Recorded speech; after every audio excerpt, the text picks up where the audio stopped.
Amados, essa palavra, esse texto, talvez conhecido de alguns, fala, Dirceu, de um dos momentos mais difíceis para a família de um homem que é conhecido por nós como o homem segundo o coração de Deus, Marcelo, que é Davi. Davi, ele é uma referência para muitos. De cada 10 crentes que você pergunta qual é a sua principal referência bíblica, eu posso dizer para vocês que no mínimo 6, Dirceu, vão dizer Davi. Eu não sei se nós, muitas vezes, vemos Davi e Agostinho como uma referência, porque ele era um improvável, Tiago, alguém que foi tirado do pasto para ser rei. Eu não sei se é porque ele foi um homem humilde quando começou o seu ministério, o seu chamado para rei. Eu não sei se é porque ele pecou, e o pecado ficou tão evidente, e às vezes nós nos colocamos até próximos do pecado dele. Mas independente de qual é o motivo, muitas pessoas, Sebastião, olham para Davi e enxergam Davi como uma verdadeira referência, inclusive o próprio judeu. Para aqueles que já foram em Israel, eu não tive essa oportunidade, mas para quem já foi e já contou, diz que o judeu, até hoje, né, ele respeita Davi, ele honra Davi. O nome de Davi e Moisés são um dos nomes mais aclamados e respeitados dentro da nação de Israel. Porém, mesmo Davi sendo esta sumidade, mesmo Davi, Cris, sendo esta referência, Denise, nós vemos que Davi, ele cometeu erros e erros grosseiros que destruíram a sua família. Por um lado, nós vemos Alaide, um homem que ele foi sim um homem de guerra, um homem que foi um estadista, um homem que foi um dominador, um homem que foi vitorioso, um homem que foi um conquistador. Quando ele assumiu a nação de Israel, ele multiplicou o território de Israel 100 vezes. Ou seja, foi um cara de visão, foi um cara visionário, um cara preparado mesmo para o crescimento. Mas por um outro lado, a família de Davi, Cris, foi um caos. Davi, ele destruiu toda a sua casa, Marilza. As sequelas que ficaram na sua família, passaram-se quase 3.000 anos, e aqui estamos, Carolzinha, nós falando dos erros que aconteceram na família de Davi. Hoje eu quero falar assim, sobre o que eu e você precisamos fazer para que nossa família não venha a perecer, como a família de Davi pereceu. Início de ano, Lula, nós temos, muitas vezes a facilidade de fazer alguns votos, assumir alguns compromissos, Ovande, tomar algumas posições. Janeiro é o mês da dieta, é ou não é? Janeiro é o mês do inglês, janeiro é o mês da faculdade, janeiro é o mês de tantos projetos, de ler a Bíblia, de fazer devocional. A gente faz tanto projeto, e às vezes a gente não cumpre nada. Faz 2, 3, 4 vezes e larga, vai para a academia, faz que nem eu, paga 3 meses de academia, vai 7 vezes. Isso foi já em novembro já, não foi em janeiro. Mas janeiro eu vou voltar. Me ajuda aí, pelo amor de Deus. Amanhã eu vou voltar. Segunda é bom, né, Marcelão? Marcelão é personal trainer, segunda-feira todo mundo começa, Mas voltando aqui, nós fazemos tantos projetos para início de ano. A minha pergunta é, qual é o seu projeto para a sua família nesse início de ano? Nós assumimos tantos compromissos em janeiro. Quais são os compromissos que eu e você vamos assumir, Ângela, sobre o nosso casamento neste ano? Eu conversava, Vanessa, com algumas pessoas esses dias, hoje à tarde, na verdade, e eu falava que, do jeito que o mundo está indo, eu não sei como que os nossos filhos, aqueles que têm filhos na idade dos meus, 10, 12 anos, o que os nossos filhos vão encontrar daqui 20 anos? Se o mundo está tão complicado e tão comprometido de imoralidade, de falta de amor, de crítica, de mimimi como está hoje, como é que vai ser daqui 20 anos? Se você entender que hoje, uma geração de mimizentos, de reclamões da internet, de haters que são bons para criticar e difíceis de fazer alguma coisa, daqui 20 anos eles serão diretores de bancos, gerentes de indústrias, serão governadores, serão senadores, deputados. Você consegue entender o que essa geração mimizenta, sem limites, vai fazer com o mundo? Já parou para pensar nisso? Vocês ficaram quietinhos agora, não sei se vocês estão pensando ou não estão concordando comigo. Mas, amados, é assustador. o mundo, Kelly, que os nossos filhos vão encontrar daqui 10, 15 anos, Eleandro? Como vai ser?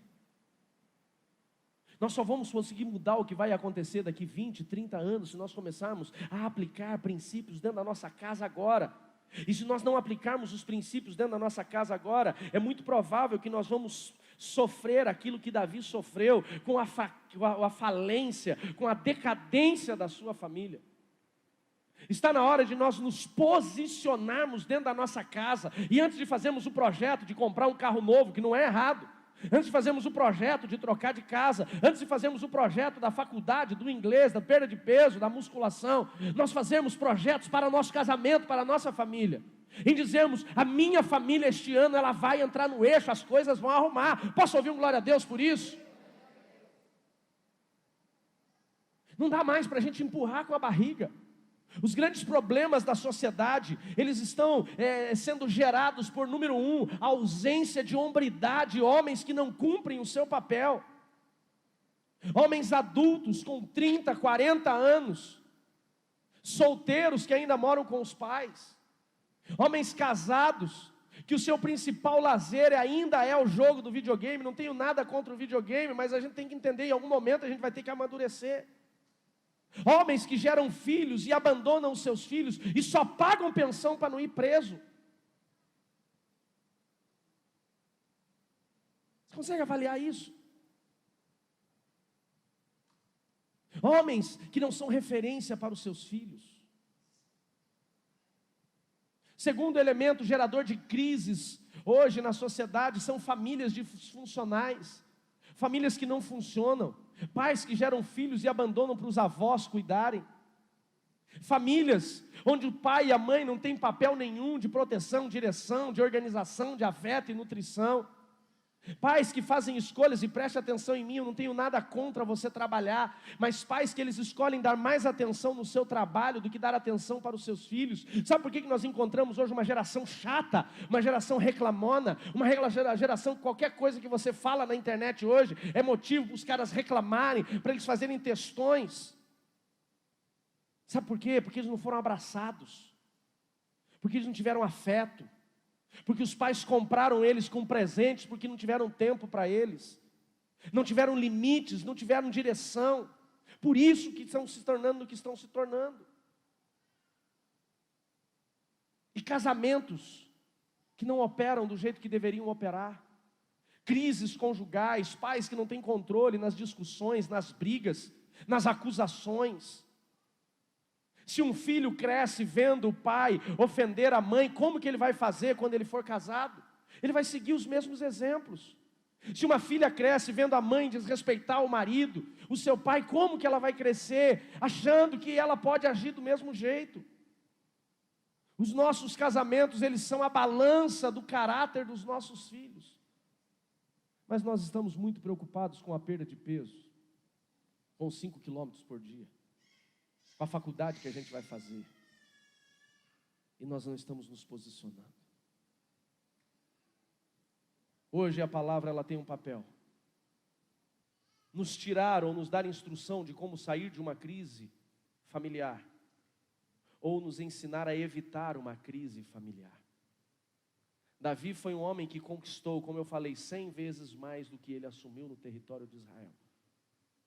Ele transformou a nação de Israel na maior potência no seu tempo, e o judeu até hoje espera um segundo Davi para cumprir e fazer o que ele fez. A espera do Messias para eles é um governante como Davi, não um salvador como foi Jesus. O judeu até hoje espera um segundo Davi. Mas ele foi um caos como pai, como marido. Sua família virou um exemplo negativo. E talvez o gatilho principal de todo esse processo está aqui. É claro que nós entendemos que o grande problema de Davi, o grande gatilho do fracasso da família de Davi foi a escolha que ele fez no pecado orasil de adultério com Betsebá, uma mulher casada. Davi, sendo rei, ele poderia escolher qualquer moça que não conhecesse homem do seu reino para casar com ela, mas ele escolheu uma que já era casada. E a lei de Moisés sempre foi claro: aquele que cometesse o adultério deveria ser penalizado com a morte de apedrejamento, o casal. Davi tenta encobrir o seu caso de adultério, acaba matando o marido de Betseba, que era um general do seu exército. Ele acaba assassinando Urias pelas mãos dos inimigos moabitas. Conhecemos bem a história. E por conta disso vem a consequência sobre a sua casa e a sua família. A consequência foi que, palavra de Natã para Davi, que a espada nunca se apartaria da sua casa, e de fato não se apartou, 4 filhos morreram. Que aquilo que ele fez em oculto com Betseba, o que viria após ele, faria em público. E o seu próprio filho Absalão, quando deu um golpe de estado no seu reino, coabitou com as suas concubinas frente a toda Israel em uma tenda.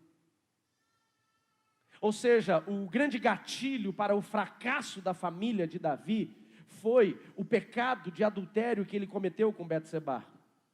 Porém, o start do processo começa aqui.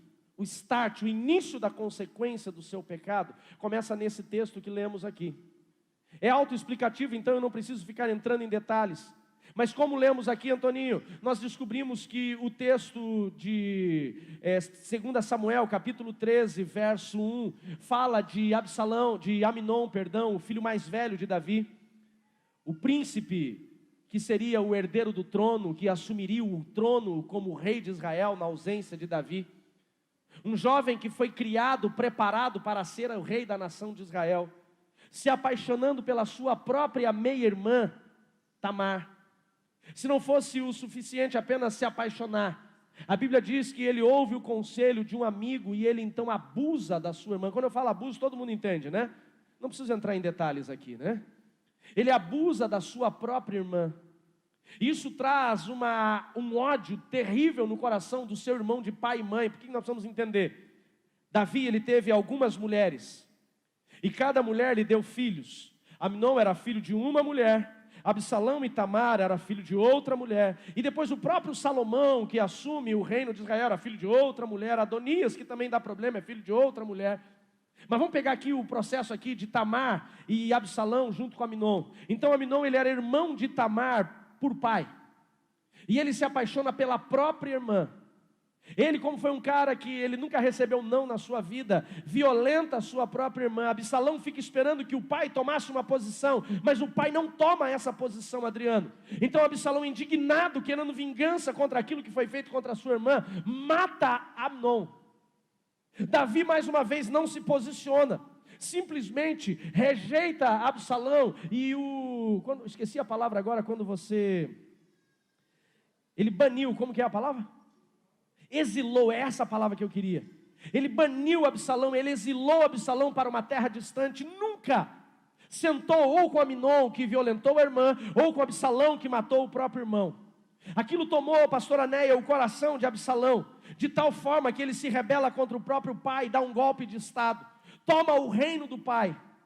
Como eu falei, coabita com as suas mulheres e vai ao encalço do pai para matar o próprio pai. Olha o nível de rebeldia deste jovem. A família de Davi, ela vira um verdadeiro caos. Um caos.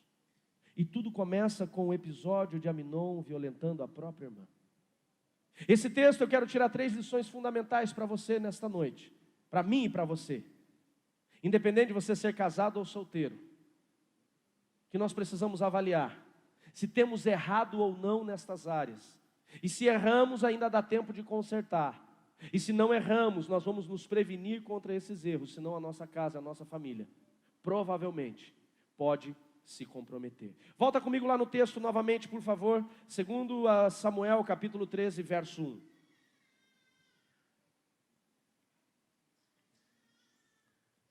A parte B do versículo 1 do capítulo 13, diz assim, aliás, o texto todo, diz: Absalão, filho de Davi, tinha uma irmã formosa, cujo nome era Tamar, e Aminon, seu filho mais velho, a amou.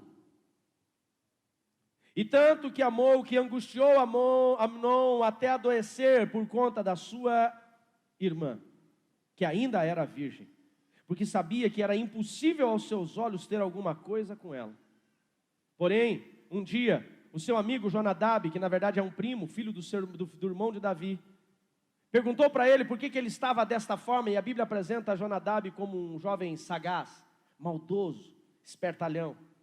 E ele conta dos seus desejos mais secretos, e o conselho daquele jovem sagaz foi: força a tua irmã a ter algo contigo. Toda desgraça na vida disse Davi, preste atenção comigo de novo. Uma jovem violentada, um príncipe herdeiro do trono morto, um príncipe rejeitado pelo próprio pai, que se rebela e dá um golpe de estado, toma o trono do próprio pai, coabita com as suas mulheres para humilhá-lo, envergonhá-lo e dizer: você não vai voltar mais aqui, que também é morto. Eu pergunto para você, essa é uma família funcional? Não. Uma família que viveu decadência e desgraça. Quais foram os gatilhos? Quais foram os botões de start para que essa crise acontecesse? Número 1, se você quiser anotar. O primeiro ponto que comprometeu a casa de Davi neste texto foi a imoralidade. Quer arrebentar sua família? Quer destruir a vida dos seus filhos? Quer comprometer o seu casamento? Deixa a imoralidade entrar na sua casa. Nós vivemos um tempo, Francisco, onde pesquisas americanas, brasileiras e europeias dizem que, tirando os homens da Nova Aliança, dá uma glória a Deus. Nem os homens da Nova Aliança acreditam na pesquisa que eu vou contar. Que 81% dos homens do mundo, menos vocês, têm problemas com imoralidade e sites adultos.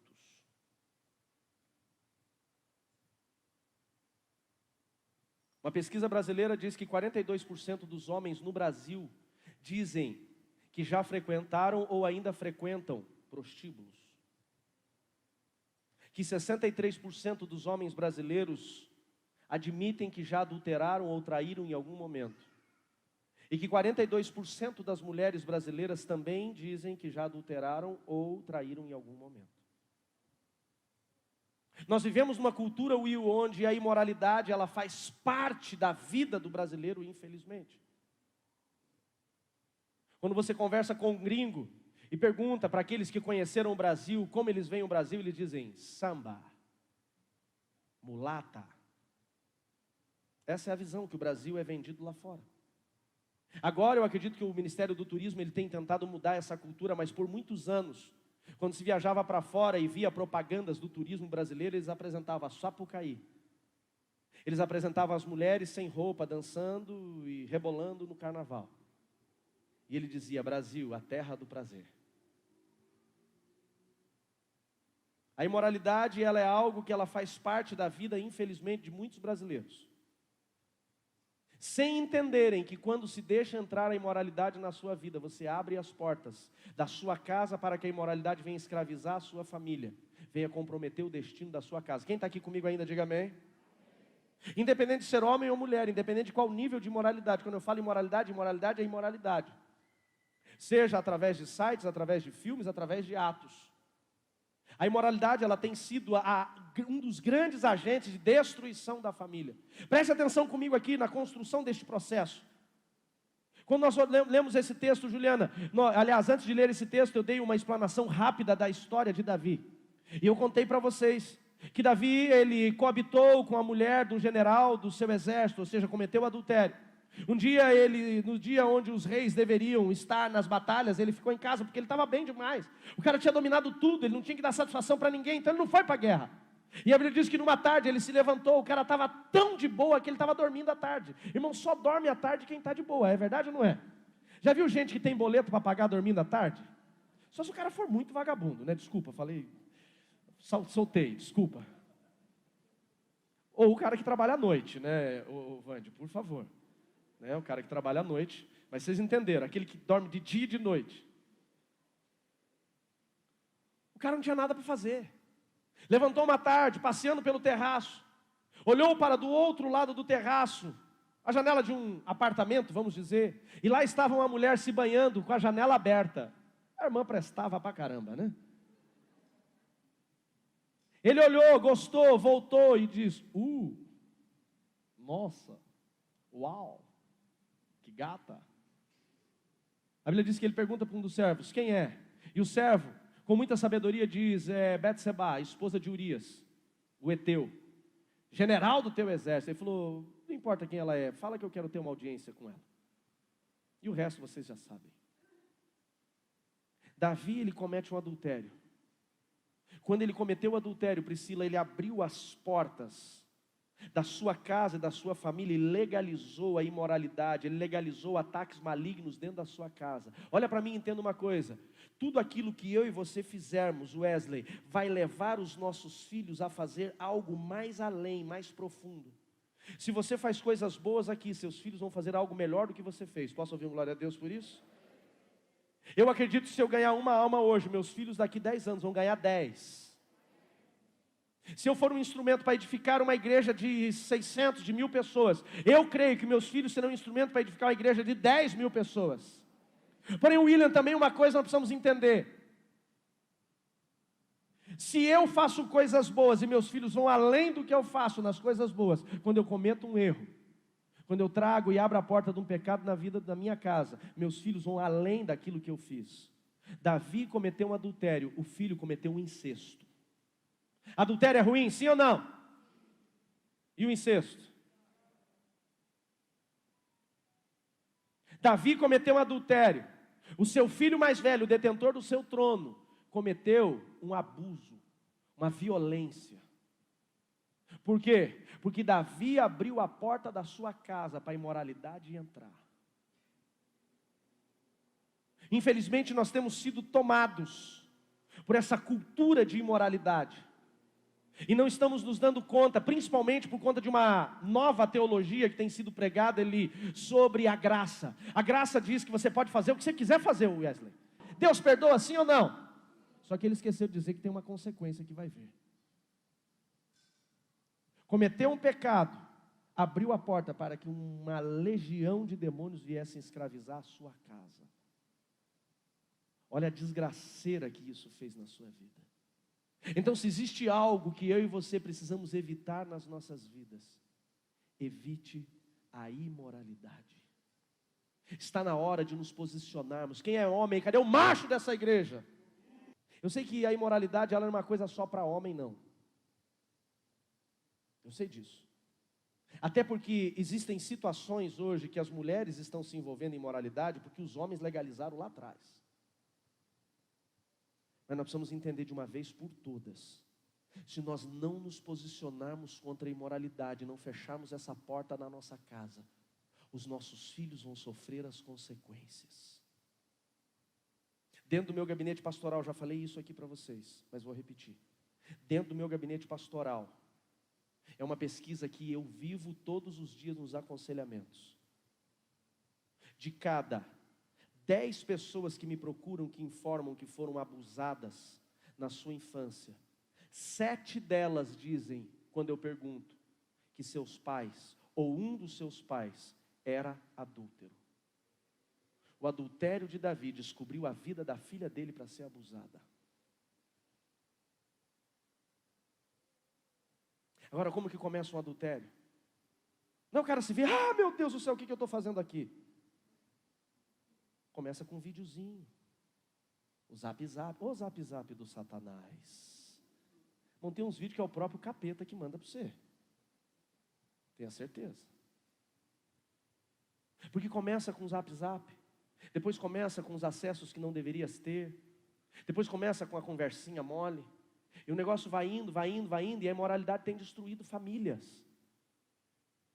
Tem destruído casamentos. Tem destruído vida de filhos.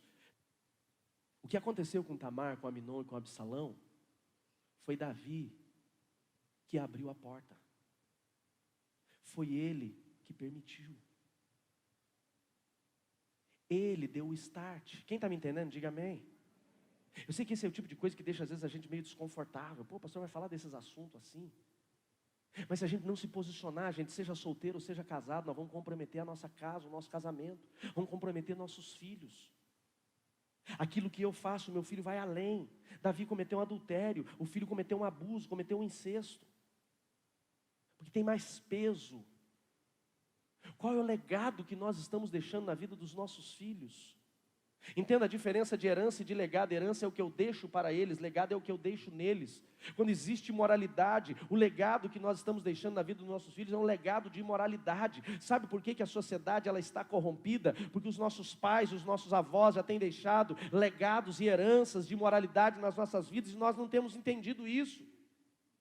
E se nós não acabarmos de vez com esse processo, nós vamos arrebentar com tudo dentro da nossa casa. Foi isso que Davi fez. Agora, se Davi recebesse, Edson, um filme na sua cabeça, consegue imaginar? Davi passeando pelo palácio, lá pelo terraço, e quando ele passou, ele veio a irmã tomando banho, e quando ele parasse, falasse assim, o anjo do Senhor aparecesse de um lado e falasse assim, Davi, eis que te dou duas opções, vaza. Opção a porta número 1, você entra, coabita com a irmã safada. E vai acontecer isso. Tamar será violentada, Aminon será morto, Absalão vai se rebelar contra você. Você vai perder o palácio, vai sair descalço, vai ser humilhado, envergonhado, e depois o Absalão também será morto. Ou a porta número 2, segue em frente e não olha para trás. Se Davi tivesse o anjo fazendo a revelação para ele, você acha que ele teria insistido no pecado? Ele não teve a opção, mas eu e você temos. E eu estou dando a opção para você hoje. Eu estou mostrando na vida de Davi o que muitas vezes nós estamos insistindo em fazer e não estamos nos dando conta. Vai nos arrebentar. De uma vez por todas, antes de assumir os 5 quilos a menos da balança, antes de assumir uns 3 centímetros a mais de bíceps na academia, antes de assumir a faculdade nova, antes de fazer o inglês, assuma eliminar de uma vez por todas a imoralidade da sua vida. E sabe, Sebastião, qual que é o maior trunfo de Satanás dentro da imoralidade? O segredo. O maior trunfo do diabo, Roberto, é o esconder o que está debaixo do tapete. É aquele homem que nunca tem coragem de chegar para sua esposa e falar assim, eu tenho uma fraqueza. Número 1, porque ele não tem coragem. Número 2, que muitas mulheres não têm sabedoria. Ah, miserável, é isso que você fica fazendo. Aí o cara demora 5 minutos para dormir, ela já começa a gritar. Já está na safadeza, né? Não ajuda o cara. Não estou dizendo que a culpa é dela, a culpa é dele. E às vezes o cara foi construído isso dentro da sua adolescência, da sua infância. Gente, eu aconselho homens que tiveram o primeiro acesso à imoralidade, Marcos, com 8 anos de idade. O cara tem 20, 30, 40 anos nessa vida e a mulher quer que ele mude em 40 dias. Quer vencer esse processo? A primeira coisa, você tem que ter transparência. Senta com o teu marido, senta com a tua esposa, pega na mão e diz assim, eu tenho um problema. Eu preciso da tua ajuda. Eu preciso vencer esse negócio. Você ora junto comigo, você me dá limite. É assim que vai vencer, senão não vence nunca. É ter posição e sair daquelas porcarias, daqueles grupos. Arrancar do seu celular, deixar de seguir aquelas imundícias que tem seguido muitas vezes. Se for necessário, desliga a internet da sua casa, apaga o seu 4G, deixa de pagar, faz algo. Não, deixa de pagar não, você paga e depois cancela. Né? Senão vai querer arrumar um pecado com outro pecado, não vai dar não. A gente tem que se posicionar. Quem está me entendendo, diga amém. Meu Jesus, 8h30, eu preciso terminar. Segundo ponto. Eu só estou no segundo ainda. Segundo erro que Davi cometeu, ou que a casa de Davi cometeu, que aconteceu nesse texto, que destruiu a vida da sua família. Davi não deu limite para o seu filho. Quem é pai ou mãe, levanta a mão aí, dá um glória a Deus. Opa, isso aí, gostei de ver, cara. Vai ser em nome de Jesus. Segundo erro de Davi, além de deixar a imoralidade entrar na sua casa, foi não ter dado limite para os seus filhos. Entenda uma coisa, pais e mães, a linguagem que vai educar e disciplinar os nossos filhos é o limite e o não. Nós vivemos hoje, Fabiano, numa sociedade que tem dificuldade de dizer não para os seus filhos. Uma sociedade, Tiago, que ela teve tantas situações, Bruna, de não, tantas limitações, que eles, quando começaram a trabalhar terreno, disseram assim, Eu nunca vou dizer não para o meu filho, tudo que ele precisar eu vou dar. E essa é a maior desgraça que você pode fazer. Uma coisa eu tenho como cultura dentro da minha casa. Tudo que meus filhos me pedem, a primeira resposta é, a segunda é, não também. E a terceira é, eles aprenderam a viver o não. Eu estou ensinando eles, estou preparando eles para o mundo. Ou você acha que o mundo dá sim todos os dias? Eu quero uma Ferrari, sim. Casa no Alphaville, sim. Emprego de 30 mil reais de salário, sim. A vida dá isso? Não. E por que nós queremos dar tudo para eles? Crianças precisam ter limites. Filhos precisam ter limites. E quem deveria ter dado limite para Aminon era o pai, Davi, mas ele não deu. Pai da direção, proteção e limite é o pai que disciplina. É o pai que diz não. Hoje nós estamos crescendo no meio de crianças mal educadas, gritonas, manhentas, desrespeitosas. Por quê? Porque o pai não diz limite, não dá limite. Não dá limite. Amado, meus carinhas, eles me conhecem pelo olhar. O problema é que nós ficamos tanto tempo fora de casa. Nós ficamos tanto tempo, trabalhando MBA, faculdade, pós-graduação, academia, inglês, que não fica em casa. E quando você fica em casa, você não consegue dizer não. Você não consegue dar correção, porque você fica com a consciência pesada. E é aí que nós arrebentamos a nossa casa. Pais que talvez tiveram que divorciar, passaram pelo processo do divórcio, afastaram dos filhos. Daí quando ele encontra, ele não tem coragem de dizer não. Filhos que crescem longe do pai ou da mãe, daí quando encontra o pai vai dizer não, ele manipula o pai não consegue construir um processo de disciplina dentro de casa. Sabe qual foi o problema de Aminon? Nunca ninguém deu limite para ele, tudo que ele queria, Gesiel ele tinha, e um dia ele quis o que ele não poderia ter, que era a própria irmã. Quem está me entendendo, diga amém. O que faz um homem que foi construído dentro de um princípio judaico, amados? O judeu, ele era construído dentro da lei de Moisés. Hoje, a lei americana, 80% da Constituição americana é baseada nas leis mosaicas. Hoje, 52% da Constituição brasileira estão dentro dos princípios mosaicos. Amados, o que um homem que foi criado, e ele como filho do rei, aquele que assumiria o reino, ele era ensinado com mais intensidade sobre a lei mosaica. O que faz um cara ser tão instruído na lei, querer fazer algo que a lei, ela condenava totalmente? Sabe o que fez ele querer? O que ele não podia ter? Falta de limite. Falta de não. E se você quer destruir seus filhos, se você quer ver filhos fracassados, dê tudo o que eles quiserem e diga sim para tudo o que eles pedirem. Deixa eles fazerem tudo o que eles quiserem e dê tudo o que eles pedirem. Você vai construir homens e mulheres fracas, provavelmente alguns até presidiários. Nossa, pastor, você pegou pesado. Eu estou falando do que eu conheço. Eu já trabalhei como capelão dentro de presídio. Falei hoje pela manhã, eu não encontrei dentro de presídio homens e mulheres que estavam lá porque quando eram crianças passaram fome. Fome, miséria constrói trabalhador. Eu sou exemplo disso. Miséria, fome, dificuldade não constroem bandido, constrói trabalhador. Com 12 anos de idade eu já ganhava salário.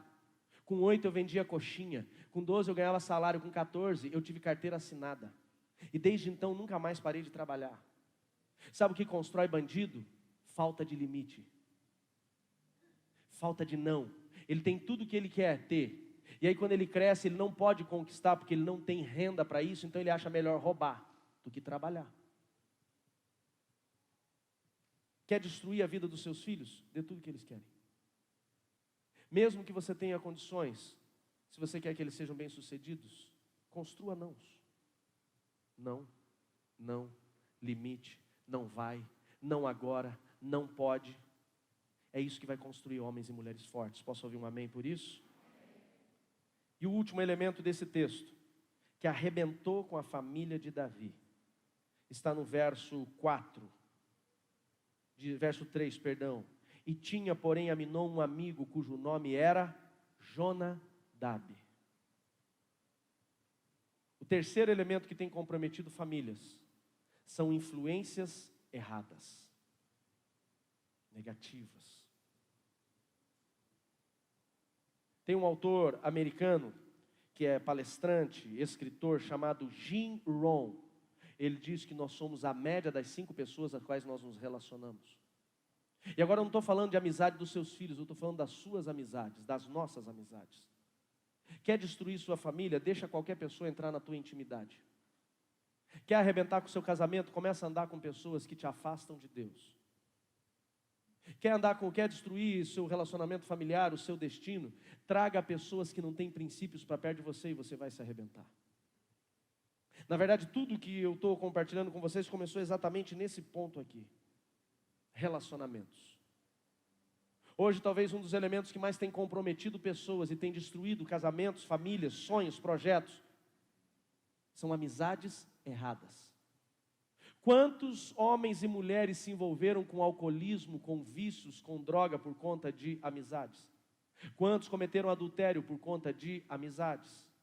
Quantos entraram no mundo do crime por conta de amizades? Amados, por conta de um conselho errado, Aminon, que não tinha coragem, preste atenção no discurso de Aminon, antes de falar com Jonadab, diz o texto assim: angustiou-se muito Aminon até adoecer, por Tamar a sua irmã, porque era virgem, e parecia aos seus olhos impossível. Diga comigo, ele sabia que era impossível. Ele sabia que era impossível. Ele sabia que aquilo era uma atrocidade dentro da cultura judaica. Mas ele encontrou um amigo, e ele falou do seu desejo mais íntimo, e o amigo, ao invés de corrigi-lo, ao invés de confrontá-lo, o incentivou e falou: vou te dar uma ideia, e aconselhou ele para a destruição. Amigos errados destroem destinos. Quais são os amigos que nós estamos deixando entrar dentro da nossa vida, dentro da nossa casa, que estão comprometendo a nossa família? Que estão destruindo a nossa família, que estão destruindo os nossos sonhos, que estão nos afastando de Deus. E muitas vezes nós não nos damos conta frente a esses processos. Começa com uma mensagem do WhatsApp, como eu falei, um videozinho, uma conversa boba, um negócio esquisito, e vai comprometendo, e vai comprometendo, e vai comprometendo, até que tem destruído. Ana Paula, não é incomum nós vermos hoje pessoas se arrebentando por causa de amizades erradas. Amizades erradas que levam para negócios errados. Para a gente poder encerrar. Pastor, como é que eu vou descobrir se a amizade é boa ou ruim para mim? A primeira coisa que eu preciso avaliar de uma amizade, de alguém que eu estou deixando entrar no meu convívio familiar, fazer parte da minha intimidade, eu preciso avaliar caráter, integridade. Quem eu estou deixando acessar a minha intimidade é íntegro, tem caráter. Integridade você conhece no falar e no agir. Se não tem integridade, Sidney, a gente já está entrando numa furada, numa bucha. Quem está aqui comigo ainda, diga amém. Segunda situação que eu preciso avaliar numa amizade: a sua relação com Deus. Essa pessoa, ela me aproxima de Deus ou ela me afasta de Deus? Como é que eu posso saber, Jackson, se essa amizade faz bem para mim? O que ela fala me leva a Deus ou me leva ao inferno? Me leva à santidade ou me leva ao pecado? Simples. Se ela compromete você, não deveria ser seu amigo. Entenda uma coisa: há colegas, pessoas que você encontra de vez em quando. Há pessoas que você está evangelizando, que você vai falar de Jesus para elas. E há pessoas que você coloca dentro da sua casa. Você coloca dentro da sua intimidade. Meu pai me dizia: me diga com quem tu andas. Terceira avaliação que eu preciso fazer quando vou constatar se a amizade é boa ou ruim: frutos. A Bíblia diz: conhecereis a árvore pelos seus. Que frutos o cara tem no casamento dele? Já passou por 7 casamentos, já está quase no funeral.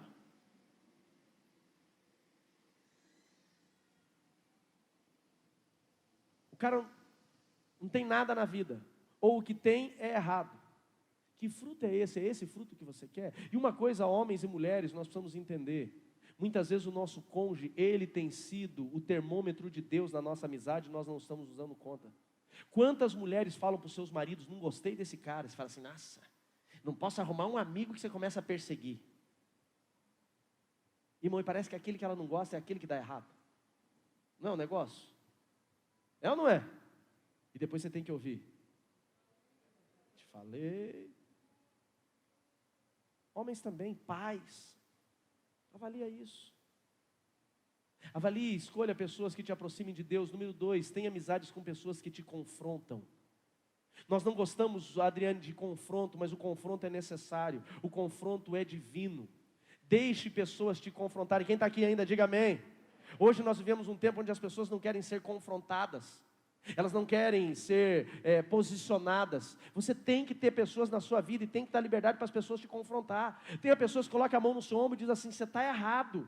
Isso não é o que você deveria estar fazendo. Cuidado com o que você está falando. Você tem pessoas hoje que te confrontam. Você dá liberdade para essas pessoas. Você aceita o confronto delas. Eu tenho 3 pessoas na minha vida que eu permito confronto aberto: minha esposa, minha mãe e meu irmão. Às vezes eu ouço engolindo seco, principalmente quando é da esposa, mas eu aceito, porque muitos dos confrontos que eu trouxe para ela e que ela trouxe para mim, evitaram decisões erradas. Meu irmão, a mesma coisa. Nós temos relacionamento, eu tenho um irmão gêmeo, para quem não sabe, nós temos um relacionamento muito aberto. E eu tenho sido hoje boca de Deus na vida dele, e ele tem sido boca de Deus na minha vida. E quando a gente está tomando posições erradas, decisões erradas, a gente tem tido a experiência de confrontar e falar: cara, não entra nessa. E graças a Deus tem feito muita diferença. Deixe Deus usar pessoas para te confrontar. E separe pessoas corretas para estar na sua intimidade. Vamos colocar de pé?